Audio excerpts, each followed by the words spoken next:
Hello বন্ধুরা, প্রত্যেক দিনের মতো আজও নিয়ে এলাম একটি দুর্দান্ত টিপস, যেটি হলো প্লাস্টিকের যে কোনো জিনিসপত্র, বালতি, মগ পরিষ্কার করে নিতে পারবে একটি ম্যাজিক্যাল জিনিস দিয়ে। সেটা কিভাবে তৈরি করেছি সবটাই এই ভিডিওর মাধ্যমে দেখিয়েছি। পুরো ভিডিওটা দেখলে আশা করছি বন্ধুরা আজকের ভিডিও তোমাদের খুব উপকারে আসবে। বালতির ঢাকনা নিয়েছি একটা, ঢাকনাটা প্রথমে এই রকম অবস্থা ছিল, তারপরে পরিষ্কার করার পরে দেখতেই পাচ্ছ একদম চকচকে গ্লেসি ভাব চলে এসছে নতুনের মতো। প্রথমে এতটাই জঘন্য ছিল, আয়রনের দাগ, বাথরুমে থেকে থেকে আমাদের বালতি মগগুলো কিন্তু একদম এই রকম আয়রনের দাগ জমে, তার সঙ্গে কিন্তু একটা কষও ধরে যায়। এই কষ পরিষ্কার করতে পারবে সেকেন্ডের মধ্যে। কিভাবে সম্ভব সবটাই এই ভিডিওতে দেখিয়েছি, পুরো ভিডিওটা দেখার অনুরোধ রইল। নমস্কার বন্ধুরা, আমার আরও একটি নতুন ভিডিওতে তোমাদের সবাইকে স্বাগত জানাই। আশা করছি বন্ধুরা যে যেখান থেকে আমার ভিডিও দেখছো সবাই ভালো আছো, সুস্থ আছো। চলো বন্ধুরা তোমাদের সঙ্গে নিয়ে আজকের ভিডিও শুরু করে দিই। প্রথমে এই ম্যাজিক্যাল জিনিসটা আমি এই বালতির ঢাকনার মধ্যে ছিটিয়ে দিচ্ছি। এটি এতটাই পাওয়ারফুল বন্ধুরা, একবার ছিটিয়ে দেওয়ার পরে কিন্তু রাখার কোনো প্রয়োজন নেই, সঙ্গে সঙ্গে কিন্তু পরিষ্কার হয়ে যাবে। আর প্রথমে বালতির ঢাকনা দেখিয়ে দিয়েছি, একদম কষ ধরে গেছে দেখতেই পাচ্ছ। ম্যাজিক্যাল জিনিসটা দেওয়ার সঙ্গে সঙ্গে দেখতেই পাচ্ছ একদম কিন্তু পরিষ্কার হয়ে যাবে। এইভাবে কিন্তু আমি পুরো বালতির ঢাকনার মধ্যে ছিটিয়ে দিচ্ছি, পুরো চারিদিকে আমি ছিটিয়ে দিয়েছি। এইভাবে ছিটিয়ে দিতে হবে। এই ম্যাজিক্যাল জিনিসটা একবার তোমরা ব্যবহার করলেই বুঝতে পারবে এতটাই পাওয়ারফুল যে কোনো কড়া দাগ, 10 বছরের পুরনো বালতি একদম কালো হয়ে গেছে, এইরকম আয়রনের দাগ জমেছে, তার সঙ্গে এইরকম কষ ধরেছে, সমস্ত কিছু কিন্তু বালতি মগ উঠে যাবে। আমি ভিতরের দিকে লাগিয়েছি, তারপরে বাইরের সাইডটাও কিন্তু লাগিয়ে দিচ্ছি।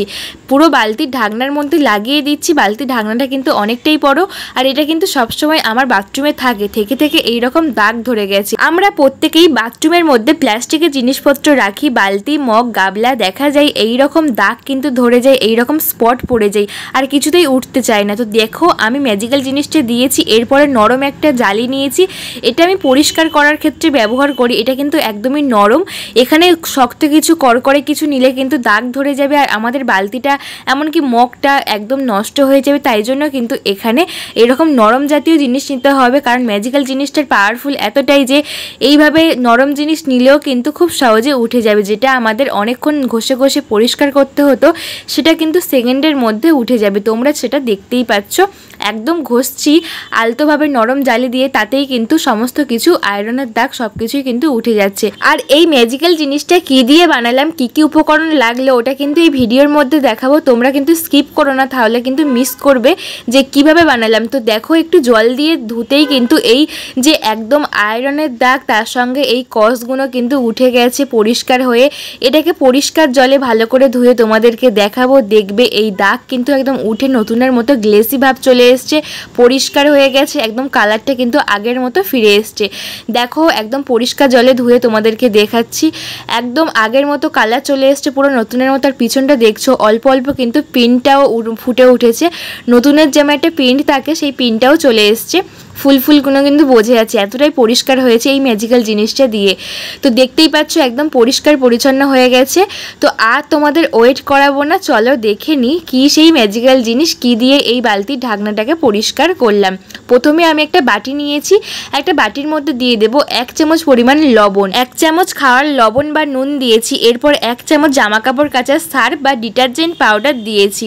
জামা কাপড় কাচার সার্ফ 1 চামচ, 1 চামচ লবণ দিয়েছি। এরপর নিয়ে নেব কোলগেট পেস্ট নিয়েছি। এটা আমার কিন্তু একদম শেষ হয়ে গেছে, আমরা কিন্তু খালি প্যাকেট ফেলে দিই। তোমরা কিন্তু কোলগেট পেস্ট পরিমাণ মতো দিও। আমি এখানে এটা ফেলবো কেন, তাই কিন্তু ব্যবহার করে নিচ্ছি। ফেলে কি লাভ বলো, কারণ ফেললেই তো আমাদেরই লস হবে। এর ভিতরে অনেকটাই কিন্তু পেস্ট আছে, সেই কারণে কিছুটা আমি নিয়েছি। আর কি করবো, এই প্যাকেটটা কিন্তু ভালো করে ধুয়ে নেব একটা জলে ধুয়ে নিলেই কিন্তু এর মধ্যে যত পেস্ট আছে সব বেরিয়ে যাবে। এরপরে এই জলটাও কিন্তু এর মধ্যে দিয়ে দেবো, তোমাদের যতটা প্রয়োজন সেই অনুযায়ী তোমরা নেবে। এখানে তোমরা বাড়িয়ে দেবে, 2 চামচ করে সবগুলো নেবে। এরপরে এই জলটা কিন্তু আমি এর মধ্যে দিয়ে ভালো করে মিশিয়ে নিচ্ছি, তাহলে কিন্তু এটা আমাদের সেই ম্যাজিক্যাল জিনিসটা তৈরি হয়ে যাবে। আমরা প্রত্যেকেই জানি লবণ কিন্তু খুব ভালো ক্লিন করতে সাহায্য করে, তার সঙ্গে ডিটারজেন্ট পাউডার বা জামা কাপড় কাচার সার্ফও খুব ভালো পরিষ্কার করে, তার সঙ্গে কিন্তু কোলগেট পেস্ট এটাই সব থেকে মেন। কোলগেট পেস্ট পেস্ট কিন্তু দিতেই হবে, কারণ কোলগেট পেস্টটা দেওয়ার কারণে কিন্তু এত ভালো পরিষ্কার হয়েছে আর আগের রঙটা ফিরে এসছে। লবণ দেওয়ার কারণে কিন্তু একটা গ্লেজি ভাব চলে আসবে, আর এই রকম কোলগেট পেস্ট দেওয়ার কারণে কিন্তু একদম খুব ভালো পরিষ্কার হবে। কড়া যদি দাগ কিন্তু এই কোলগেট পেস্ট তুলে দেয়। তোমাদের দেখিয়ে দিলাম এই সেই ম্যাজিক্যাল জিনিস। এই আইডিয়াটি কেমন লাগলো অবশ্যই কমেন্ট করে জানিও। এই ভিডিও ভালো লাগলে লাইক কমেন্ট শেয়ার করে আমার পাশে থেকে আর বন্ধু বান্ধব সকলের কাছে প্রচুর পরিমাণে শেয়ার করে দিও, যাতে সবার খুব কাজে আসে এই ছোট্ট টিপসটি।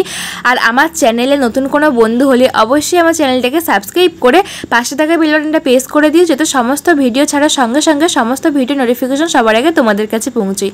আজকে আমার ছোট্ট রিকোয়েস্ট, আজকের আমার এই ভিডিওকে কোথা থেকে দেখছো অবশ্যই কমেন্ট করে জানিও, তাহলে আমারও ভালো লাগবে যে আমার ভিডিও কতদূর যাচ্ছে, কে কে দেখছো। অবশ্যই আমাকে কমেন্ট করো, লাইক করো, শেয়ার করো, তাহলে তোমাদের একটা কমেন্ট আমাকে আরও বেশি মোটিভেট করে অন্য ভিডিও বানানোর জন্য। এইভাবে তোমরা একবার করে দেখো, আমি 100% গ্যারান্টি দিয়ে বলছি, এইভাবে একবার করলে তোমাদের 10 বছর 20 বছরের যদি প্লাস্টিকের বালতি মগ থাকে, জেদি দাগ সমস্ত কিছু উঠে যাবে এই কোলগেট পেস্ট, লবণ আর জামা কাপড় কাচা সার্ফ দেওয়ার কারণে। ভিডিও কেমন লাগলো কমেন্ট করে জানিও। টাটা সবাইকে, বাই বাই।